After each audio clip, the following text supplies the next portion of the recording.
you've used the term global jihadist movement and thus identified the global jihadist movement as the focus of America's fight against terrorism. Isn't it a fact that the global jihadist movement is very closely linked to the teachings of Wahhabism? Yes or no? Yeah, I would say they draw inspiration in a perverted sense, but yes, I would say, and Robert may want to elaborate on that. But the two big global jihadists are Al-Qaeda and ISIL. And they draw their inspiration from the Wahhabi strain of Islam, isn't that correct? Yes. And the Wahhabism is a 18th century offshoot of Sunni Islam, which began in the land that has come to be known as Saudi Arabia. Isn't that correct? And Wahhabism seeks to purify Islam by getting rid of a number of human behaviors and practices that it considers to be sins against Allah. Correct? Correct. And Wahhabism is a strict, fundamentalist, highly intolerant strain of Islam. Correct? Yeah. Correct? And now, isn't it a fact that the Saudi ruling monarchy derives its legitimacy by reliance on the ideology of Wahhabism? You want to? The Saudis are riding a tiger. The Saudis are riding a tiger. So if you will answer what the I'm question, saying, isn't it a fact? No, I wouldn't put it that way. I would say it's not a fact that they depend solely on Wahhabism for their legitimacy. They derive the legitimacy from a variety of things. One of them is Wahhabism, but it is not the only one.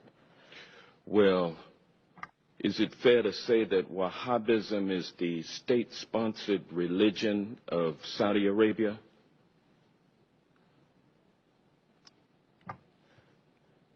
Yes, the Saudi government sanctions Wahhabi imams in their major mosques.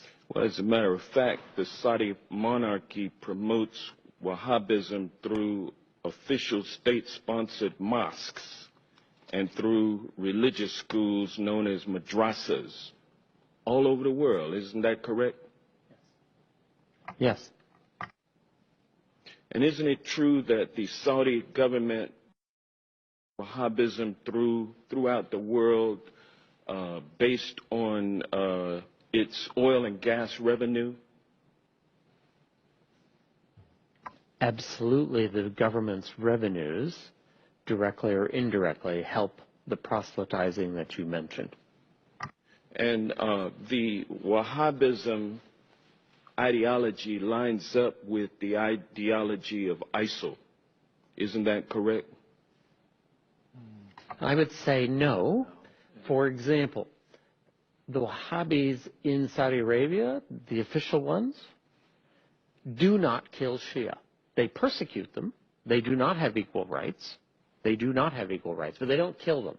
However, a Shia in Mosul or a Shia in Raqqa is liable to be killed. Well, yeah, but it's true, though, that the ideology of ISIL lines up with Wahhabism.